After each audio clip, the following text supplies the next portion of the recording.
Welcome to Industry Focus. It's Tuesday, August 4th, and I'm your host of this consumer goods focused episode, Emily Flippen.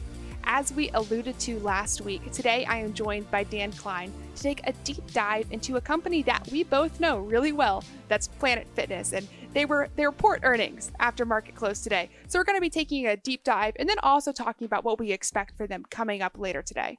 Yeah, Emily, this is a company I'm really excited about. They own a space, and you mentioned you just joined. You joined for the same reason I joined, sort of. Right now, there's not a lot of travel. Part of my logic is I will go to Planet Fitnesses when I travel, but we both live in a building that has a gym. There have been some issues with my building's gym. It reopened recently, but it's been closed off and on. And when it's open, every other machine is randomly taped off, which is not how social distancing works. It's stay 6 feet away from other people, not work out your biceps, but not your triceps. And I got a tad frustrated with it. So I don't think I'm going to go often, but when I'm not working out with my trainer, I will go to Planet Fitness. And they are the perfect price point for that level of customer. You don't have to go very often to feel very satisfied with your Planet Fitness membership.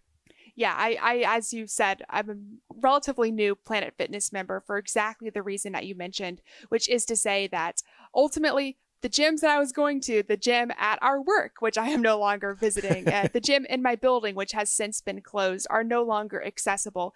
And that has led me to go to a Planet 13 to have a masked and socially distant That would workout. be a totally different experience if you were going to Planet 13.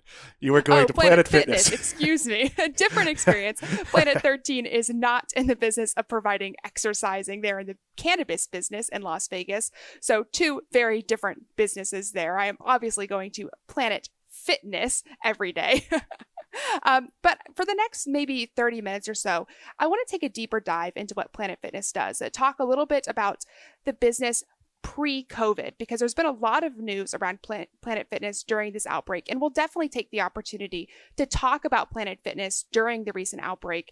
But we also want to look at their business just from an overview, a strategy viewpoint, because before this pandemic, they were actually doing pretty well. And as I said at the beginning of the show, they will actually report earnings after market close today. So we have a little bit of a special treat for our members.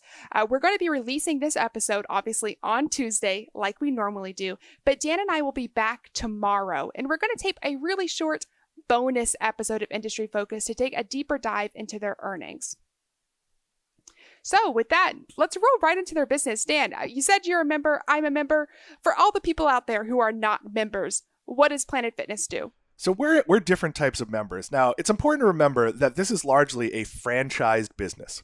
But when you join a Planet Fitness, you have two options. You can pay, technically you have three options. You can pay $10 a month, and that is the bare bones minimum. That requires a 1-year commitment. You have to commit to be a member for a year. They're not the easiest company to quit anyway, which is a plus and a minus for their business.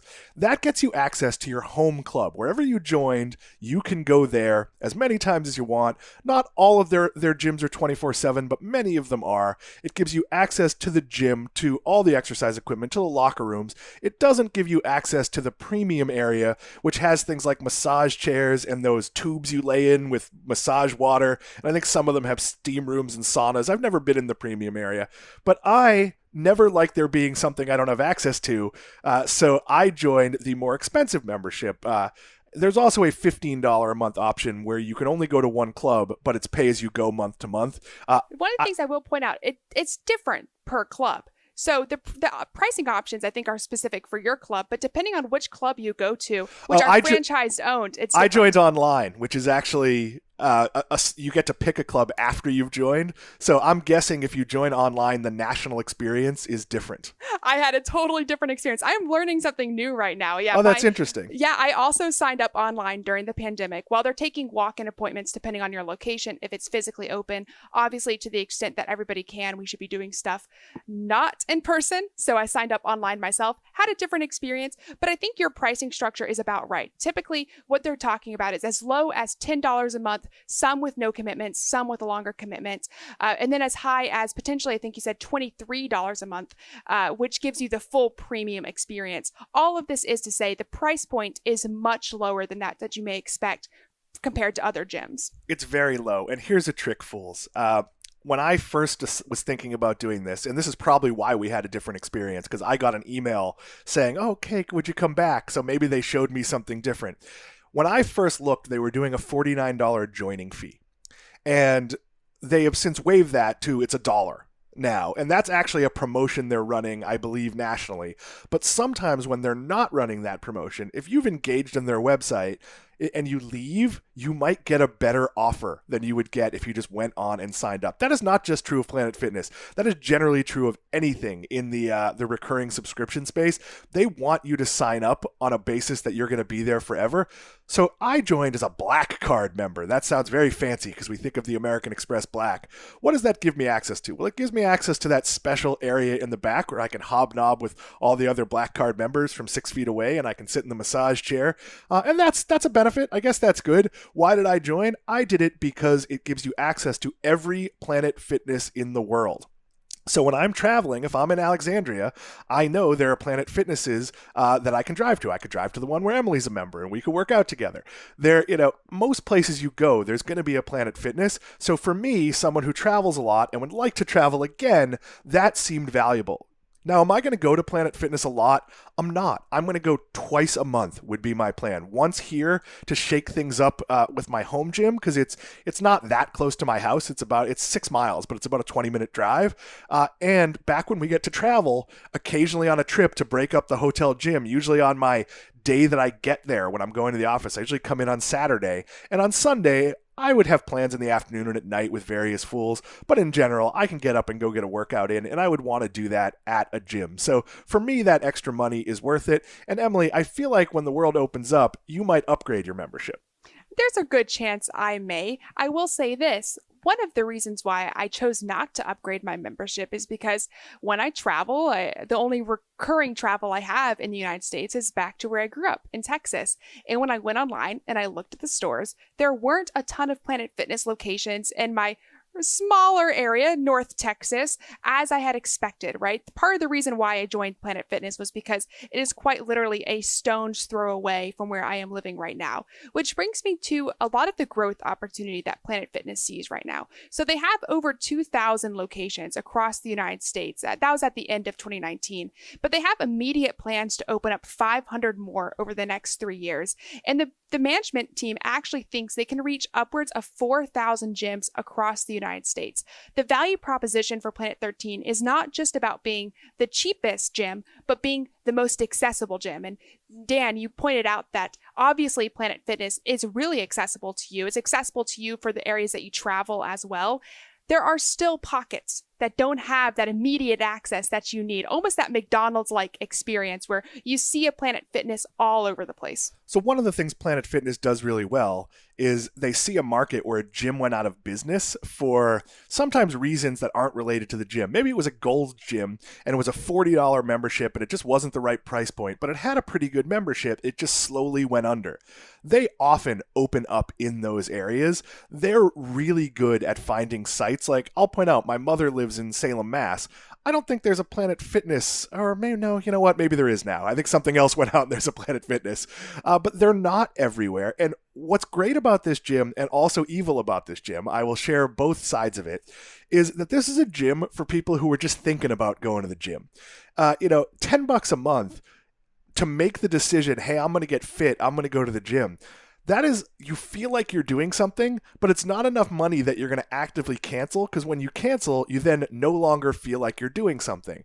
There is a big user base here, and when you join, not only do you give them a credit card, you also give them your bank account and routing number. Meaning when your credit card expires, they can take your payment that way. So I've mentioned this before. I was a member for 4 years in Connecticut to one gym where I totally forgot I was paying them for that. I had changed jobs, and right after I joined Planet Fitness, and it just totally slipped my mind. Figured it out when we moved and we're sort of auditing our expenses. This is a company that acquires members, and they're viable gyms. They're lovely places to work out. It's no frills, but it's no frills in the nicest way possible. That said, they don't care if you work out. And this is not a health and wellness company. This is a membership company that if you choose health and wellness will offer it to you. Yeah, and what's worth pointing out is that part of the value proposition for Planet 13, in addition to being convenient, in addition to being cheap, is also being approachable. And a fair number of their member base, I think a recent shareholder call said that was around 50% of their members don't actually go into a Planet Fitness location in the previous 30 days, in any 30-day period. So there are a fair number of people that are paying for this membership that are not appropriately using the membership, which is, of course, a fair criticism. But at the same time, the people that do go, they're typically trying to attract the underserved, ungymmed individual. A lot of the people who are signing up for Planet Fitness memberships are people who have previously never been a member of a gym. And having things like Pizza Day or Bagel Day make it feel like a gym that cares about you and your lifestyle as an individual, as opposed to a gym for which you feel like maybe you need to be a professional weightlifter or a marathon runner to be an appropriate person to use that location.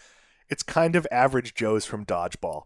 They use the phrase judgment-free zone, and even they don't have a ton of loose weights. They have a dumbbell rack, but you can get a great workout at a Planet Fitness. I do a lot of strength training. I know it doesn't look like it on Zoom, but I am way stronger than I was a year ago and way thinner. The camera does not flatter me sometimes. But that said, you can get a full body, great workout, but it's all geared towards people who don't necessarily know what they're doing and don't want to devote their life to the gym. You know, there's always that guy in every gym you go into that like he's there when you get there at 6 a.m. You realize like you forgot your coat and you go back at 6 p.m. and he's still there and he's doing the same workout. There's a woman in my building who in full makeup will walk on the treadmill for 3-4 hours, but very, very slowly. I'm guessing not to sweat. There's always people like that at gyms.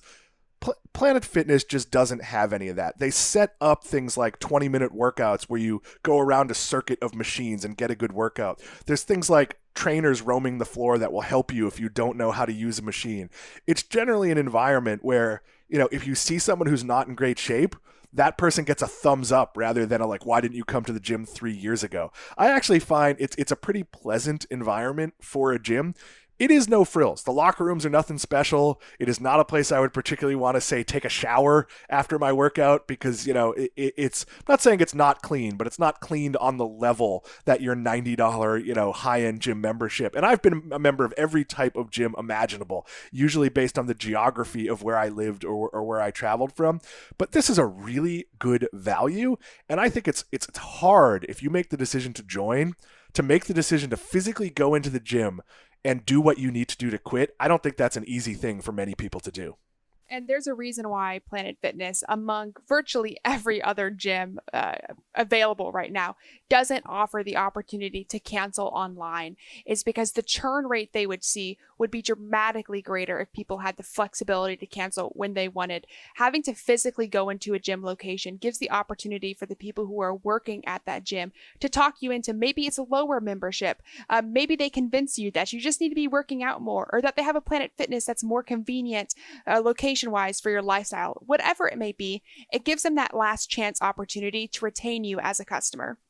So being a low-cost gym, it begs the question of how they make money off of each of these members. And I alluded to earlier that Planet Fitness is a franchised model. Their average franchise owner has about 15 locations, but the value proposition isn't just in building out more locations, doubling the number of locations. It's actually having people pay up for that black card level membership.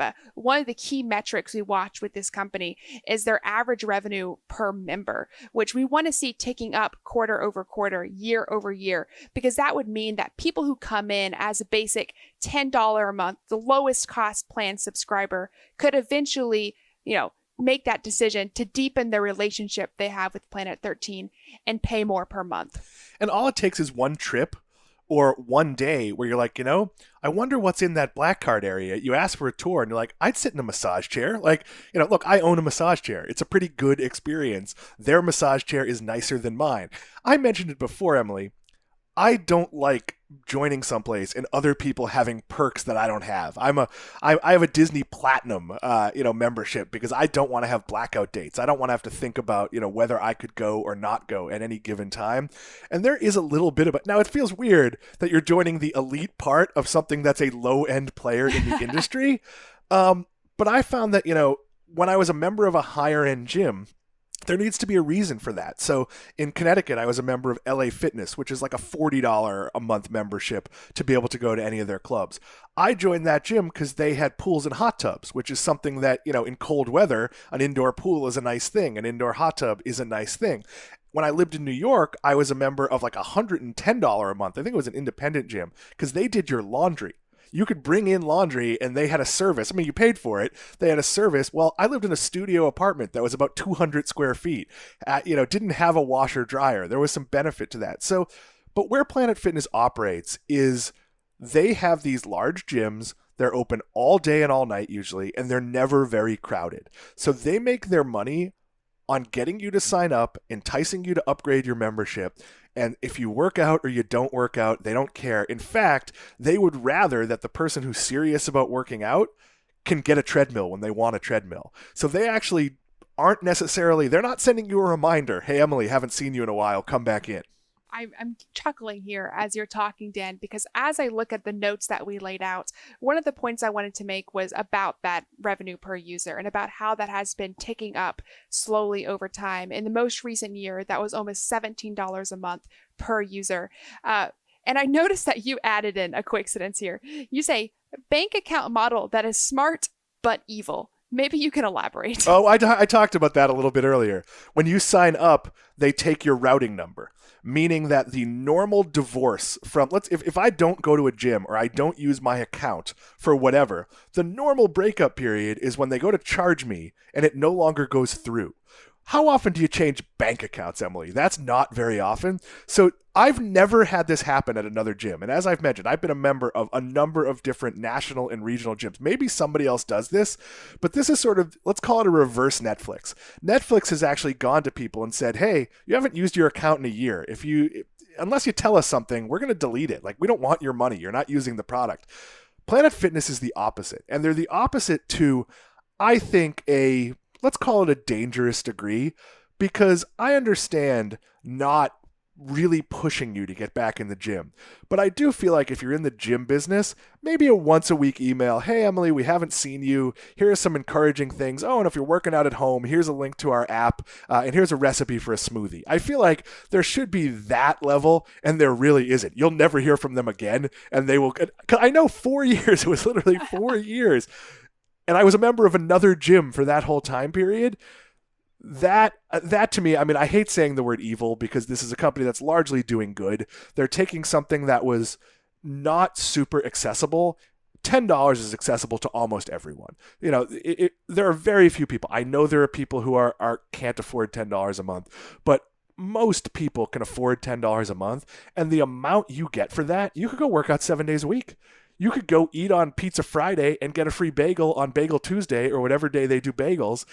That is a really good value. And I mentioned not wanting to take a shower there, but actually the other hidden benefit is if you're traveling cross country and you're on a crazy long drive, you can stop in at a Planet Fitness and just go take a shower and change your clothes, like use it as a locker room. Like, there are a lot of benefits to this. But that said, I wish, 90% of their revenue is recurring, and that's a great number. I'd be okay with them sacrificing a little bit of revenue for just a little bit more transparency on, hey, we're a gym and we do actually want you to come work out. Yeah, so let's dig into competition because as you alluded to this is common across the gym industry, which is actually a really fragmented industry. So if you look at just Planet Fitness, I said earlier they have over 2,000 locations. Most of those are in the US, but they have some international exposure. Currently, there are a couple gyms in Australia as well as Panama, a handful in Mexico and Canada. So there's opportunity for them to expand internationally. But even if you just look at the US market, there are nearly 40,000 different health clubs just in the US alone. Planet Fitness is only around 2,000 right now. So there's a good argument to be made that a roll up in the gym industry is something that's coming that could potentially decrease the competition. While at the same time, we've seen a ton of influence from competition from just at-home workouts. We've talked about Mirror, we've talked about Peloton in the past. These are businesses that could potentially threaten Planet Fitness. So how does Planet Fitness stack up against the competition? So Emily, let me go in a different direction for at-home workouts. And we've talked about this in our I think in real life, not maybe we're on a show. It's all a show at this point. But I think it's a benefit. I think if you buy a Peloton, you're not going to want every workout you do to be on a bike. I think if you buy a mirror, you're not going to want everything to be to a class. So if you're looking to say, okay, I've spent, with financing, I've spent $86 a month for my Peloton membership and the piece of equipment. Am I going to go join a New York sports club for $90 a month? Or I don't know what the number is. It's probably less than that, but somewhere between $50 and $90 a month. Or am I going to join the $10 Planet Fitness? I think the price point is ingenious in a couple of ways. It's additive to the people doing home workouts. I think it might even be additive to the people who are joining a really fancy gym that's near their house, but isn't quite as national and travels. Like, I think you could make a case of the guy who's never missing his workout at an Equinox or at a fancy gym might get a Planet Fitness membership for the time he travels because the hotel gym isn't going to cut it. And certainly Airbnb has opened up. Most Airbnb houses do not have a gym that you can access. So I actually like where they stand with competition. I think there's some co-marketing they could do. Now, is Peloton going to co-market with Planet Fitness? No, they're not. One's a down market brand, one's an up market brand. But could they talk to like an Echelon or someone like that that's competing and say, hey, we'll give your customers a 25% deal on joining Planet Fitness for a year, but they have to commit to paying all at once or something like that. I think this is a really smart business to be in because as someone who's been to high-end gyms, I think you learn pretty quickly, Emily, that what's most important is that it's clean and that it has decent equipment. It's not that important that a guy hands you a lemon water and a hot towel when you walk into the locker room. I'm going to use a convoluted example that you've made numerous times in the past. And at the risk of getting some angry emails, I'm going to mention Luckin Coffee here. Before Luckin Coffee, as we know today, committed fraud, you made a good argument against it and for a company like Starbucks by saying, Luckin Coffee is ultimately, the only thing they're doing is creating demand for Starbucks. They're introducing people into the world of coffee and then making a much bigger addressable market for other coffee brands, Starbucks being one of them. The reason why I use that as an example is because I happen to think that the explosion of at-home workouts, whether it's Peloton or Mirror, I think just gets at the bigger problem that we're seeing, especially here in the United States, of a trend towards health and fitness. And I think that's an industry that, with the rising obesity rates that we see, isn't an industry that is going away and is an industry that actually supports way more than one or two winners. And in this case, I think you're right on point with the idea that somebody can be a subscriber to Mirror or to Peloton and still pay that totally reasonable $10 to $25 a month fee to also be a subscriber to Planet Fitness. Yeah, and you make the Luckin Coffee, and that they were just created. They were giving away free coffee. People went, I like coffee. You know where the best place to get coffee is? Starbucks. That was what you and I didn't like about their business model. We're not going to rub that one in. We know a lot of people got hurt by that stock. That said, I think there will be a tiny percentage of Planet Fitness users that get really into the gym and go, wow, I want more free weights. I want that fancy, sauna or locker room experience, or, hey, I'm always going before work and I want my own stall and I want it to be more comfortable. That is a tiny percentage of people. And actually, I think Planet Fitness is happy to see that person go. The guy who's a resource hog doesn't fit their business model. The person who comes in and takes up a machine every day, they want the person like me who is going to go occasionally, whether in my case because I'm using other gyms and paying a trainer, or in other cases because they're using Peloton, or the vast majority of Planet Fitness customers because they know they should be a member of a gym, but they don't go to a gym. I'll give a little fitness advice for fools. Just go. I don't care if you stand on a treadmill and walk at 2 hours for 30 minutes. Get in the habit of going to the gym. It's intimidating. Do a circuit. Just do light weights. It gets easier. The first, month after the pandemic, well, we're still in the pandemic, but when gyms reopened and I was able to stop doing outdoor workouts with, body weight, and I hit back to the gym, I remembered every painful reason why starting at the gym, especially at my age, is difficult. Everything hurts. It hurts to brush your hair when you start working out with weights. But fools, go do it. And if joining Planet Fitness, I think it's a great idea. It's cheap. There's a ton of them. There's never a wait for anything. I don't know that I'd invest in this company, but I do like what they're doing. That's really interesting that you caveat the statement with, I don't know if I'd invest in this company, which is, of course, ultimately the question we're trying to answer here with this deeper dive. Now, before I want to get to that question and hear your arguments about why not, and I would say my argument about why you should, let's talk about something you alluded to in that last statement, which is their response during this pandemic. I'm a subscriber myself that signed up a couple weeks ago as a result of the current pandemic and being stuck at home all the time, dying, itching to get at least a little bit of a workout in when it wasn't 100 degrees outside here in Maryland during the summer.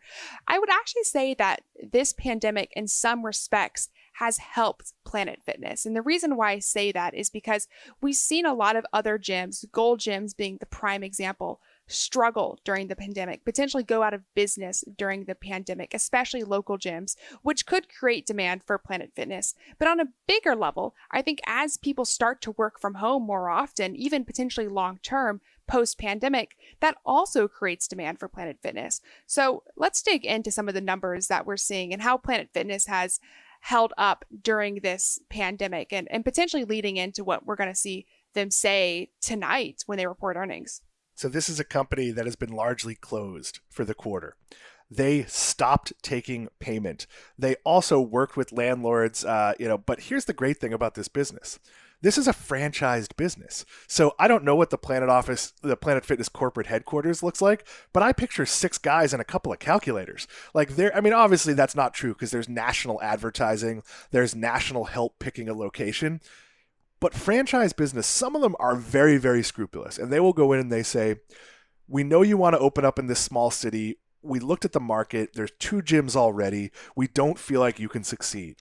Planet Fitness, I don't know if they'll give you that information, but based on where some of their gyms are, I don't think they're forcing you to not open. I think if you have the money to open and you meet their financial test, they are willing to fail because there are absolutely Planet Fitnesses that go out of business. How do I know this? Well, I've seen a few. And also, if you go on Facebook Marketplace and look for exercise equipment, you often see purple exercise equipment. It's like when they unpaint the police car, you still know it's a police car. So, as a company, a franchise model is a great model to be in during a pandemic because you don't have a lot of expenses. Yeah, and I'm going to quote some numbers from a shareholder call they had, I believe, on June 10th. And these are the only updated numbers that I know of before we head into earnings. And one of the things that management pointed out was that the usage rate for the stores that have started to reopen is around 60% of what it was pre-COVID. So you're right to point out that the stores, or the gyms in this case, have largely been closed, slowly reopening with obviously enhanced social distancing and hygienic measures taken in place. But ultimately, we do see people coming back. And what I thought was really interesting is that they didn't actually see cancellations. They're only slightly higher than where they were for the year ago period. And a lot of that is because, as you pointed out, some people are not aware they're paying for the membership or just simply don't go, so they're not likely to cancel. But at the same time, I think the fact that Planet Fitness did the right thing during the pandemic and stopped payments, right? So if your gym was closed, Planet Fitness just automatically canceled that payment for you. Most other gyms didn't do that. So in my opinion, I think that probably contributes to the relatively low cancellation rate when Planet Fitness does the right thing during hard times. I also think, I think they maybe were a little bit publicly shamed into doing that. But that said, when you're sitting down and making your budget, let's pretend, God forbid, you didn't work for a great company like Motley Fool and you were out of work. And you're going to sit down with your boyfriend and you're going to look at your monthly expenses and you're going to go, okay, we don't have a car, so there's nothing we can do there. We have to live someplace. And, maybe in 6 months when our lease is up, we could move to wherever my new job is. But right now, that's not an option. Hey, we're spending $180 a month on cable. Maybe we could get rid of that. And by the time you get to your $10 or your $23 Planet Fitness membership, you're probably not going to cut it because you're going to have more time. You're going to have more time to work out because you don't have a job. And you're going to need diversion and entertainment. I feel like this is one of the last expenses to go, and some of that is what works in favor. If you're not watching Netflix, it's pretty easy to say, I'll shut off Netflix, I'll get it again when there's something I want to watch. If you're not working out, unless you've made a pivot to you're running now, or you're doing something you really love, outdoor workouts, and I live in South Florida, so outdoor workouts are not all that viable much of the year, or you get into hiking or whatever it is, and you've said, I don't need Planet Fitness because I'm fit otherwise, most people are going to go and they say, I haven't gone, but I really should go. I could get into better shape. That is the number one driver for this company. And It's just the ethics of it that I wrestle with, in terms of whether I want to own this company or not. They're experiencing an uptick in new people joining as they reopen post-pandemic. And I think there's a couple of reasons behind that. I think one of them is just flat out, a lot of home gyms are closed. A lot of building gyms or community gyms, even people who are members of like expensive CrossFit studios, those are closed. So anybody who joins during this, they might have a slightly higher churn rate as other things reopen. But I think, again, people are going to see the value of this being an additive membership. When I went to a yoga studio that cost $100 a month for unlimited classes, which is very low for a yoga studio, by the way. It made sense to be a member of a gym because yoga wasn't the only workout I wanted to do. I wasn't a Planet Fitness member because it didn't make sense on my drive. I was a member of a more expensive gym, but I think this is a company that eventually is going to come out of this in stronger shape than when it went in. So I don't want to give my opinion without hearing your opinion first. So I'm gonna be in the enviable position of being second to go here and give my opinion second. But as you said earlier, I'm not sure I would be interested in buying shares of Planet Fitness today. Tell us why. Is it just the ethics? Yeah, for me, like I like the community of a gym. I like the fact that in my building gym, except for there's one gentleman who seems very angry when anyone else is there, all the gym people know each other, not by name, but hey, I see you in the gym and I'm going to give you a nod in the hallway. And that starts to happen at any good gym. And Planet Fitness isn't fostering that community. Like, we joke about Pizza Day. I'm not sure you should be doing Pizza Day. Maybe you should be doing bring in, from your local grocery chain, here's how to make a great tasting healthy recipe, and there'll be samples. Like, I think there's ways to not just like flout, absolutely spit in the face of, what you're doing as a business and create that community and get it. Look, would I want my Planet Fitness to be crowded when I walked in? No. But would I want them to use events to get people in at times of day where they're never going to be crowded? Gyms are never going to be crowded at 3:00 in the afternoon. People, even in this non-traditional work cycle, most people are busy. They're going to be, the gyms are going to be busy from 6 to 9 in the morning, from 5:00 to 7:00 at night. Maybe in some locations, they'll be busy for an hour after dinner. I just don't like that they don't view themselves as a fitness company. They view themselves as a membership company. And frankly, once you join, they don't care. Like, if all the equipment in your gym disappears, they don't care. Like, and that, I don't know. I don't like that. I like their marketing. I like the business model. I think just personally, I probably wouldn't be a shareholder. That's really interesting because I think I had a lot of the same impressions before I started to do some digging for this episode of Industry Focus. And I will say, I think my opinion changed during research for this. And what I will say is, I, of course, think there are things they could be doing better. Having half of your membership base not come in any 30-day period, to me, says, A, you either need to take the Netflix model of canceling their memberships for them, or B, the more likely scenario, you need to work on addressing the issues about why members aren't coming into the gyms.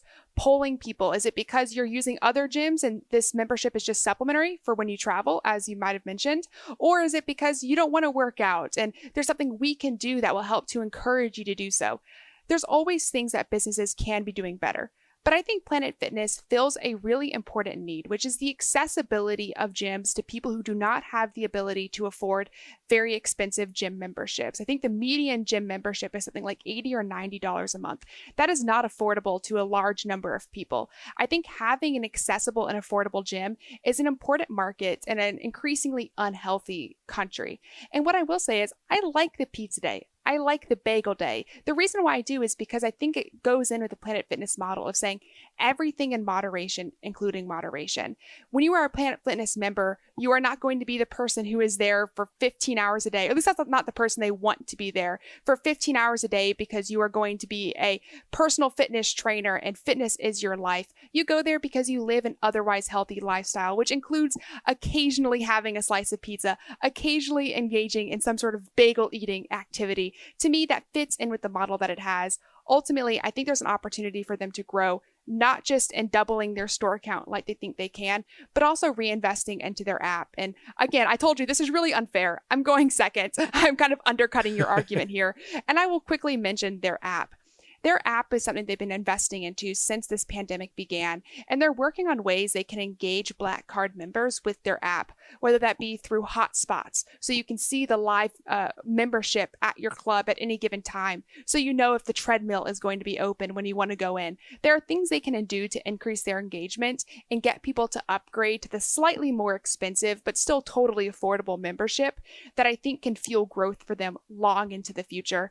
It is not a growth style company, in my opinion, but it is a company that I think is making the world better, and I think they will continue to grow, which is why I like them. I'm not as negative as I once was. I do like what they're doing with the app.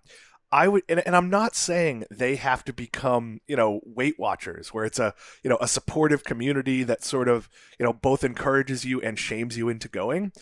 It's literally just like, how about a once a week email, which they've been doing during the pandemic, when you can't go to a gym, just being like, hey, if you want to come in, that's great. Here's a couple of tips. Here's some links to classes. Hey, if you upgraded to a Black Card, here's what you'd get. That Black Card is a great business. It's basically pure margin. I don't know what their expense is on upkeep on the equipment. And I know since I haven't been in a Planet Fitness since I joined, because again, my building's gym did reopen. So I've been there once since that happened, because we had a hurricane scare, which sort of messed up my weekend. But that said, that extra $13 is basically all profit. So the fact that 60% of their card holders hold that is absolutely a stellar number. I wonder if there's a tier above that. I wonder if they could come up with an even, where you get access to something even more premium, like personal training. And they have sort of like free group personal training, or things like upscale classes like Pilates or bar or yoga. And they probably have some yoga classes, but I think there's other ways they could grow their business. And I'd like to see maybe, run a contest with franchise owners where they try different things and anything that works. So I'm not against investing in this business. I just personally don't want to invest in this business.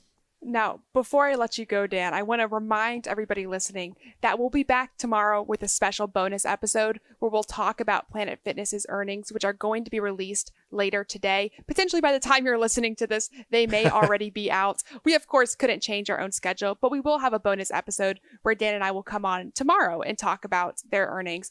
But Dan, I also want to ask you a question, because you didn't say this while we were recording, but you told me before we started the intention was next week to have a conversation about your trip to Vegas, which now seems like that may not be happening. Is that right? Yeah, it appears. So my wife is a little bit nervous about the flying issue. I was going to take my 16-year-old, and she's not worried about my behavior, but she's worried that while I'm recording, and I was going to work a couple of hours each day over the weekend, 2 with you on Sunday, that my son would go down in the hotel to go to Starbucks, and he wouldn't necessarily pay attention to social distancing or having his mask on.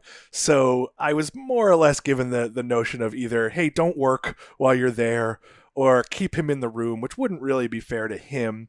So probably we can absolutely talk Vegas on the show in a couple of weeks.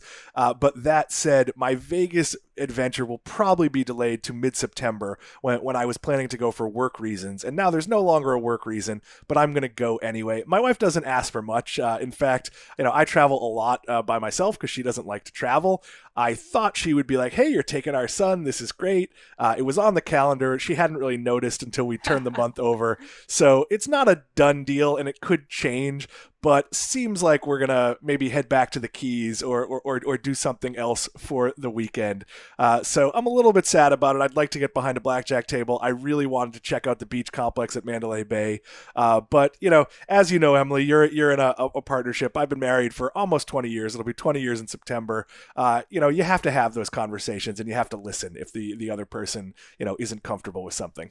Well, it sounds like that's for the best. And maybe we do a Vegas themed episode anyway. I goofed up at the beginning of this episode referring to Planet Fitness as Planet 13, which is not the same business, but is a business that's in Vegas that I could make some loose arguments is a consumer goods focused company. So maybe we come back at some point in the future and do that episode. When do they report? I would absolutely love to dive into that. That's a company we both like. And maybe we can talk about, tourism that isn't necessarily tied to the traditional reasons. Use that as a jumping off point. We are always open to your ideas. Emily, how can people email us? Yes, definitely. As we say at the end of every episode, you can always reach out to us if you have any ideas by shooting us an email at industryfocus@fool.com or just reaching out to us on Twitter at MFIndustryFocus. We love your ideas. Most ideas are not made on the fly like this, but if you have any pitches, definitely let us know. Leave us a review as well if you like the topics that we're covering. That's feedback that we love to receive. And Dan, as always, thank you so much for joining on. I know we went long on this one, but it's always a fun topic and it's fun to chat when you're around. It was fun to do it. Thank you, Emily. As always, people on the program may own companies discussed in the show, and the Motley Fool may have formal recommendations for or against any stocks mentioned. So don't buy or sell anything based solely on what you hear. Thanks to Tim Sparks for his work behind the screen today. For Dan Kline, I'm Emily Flippen. Thanks for listening and Fool on.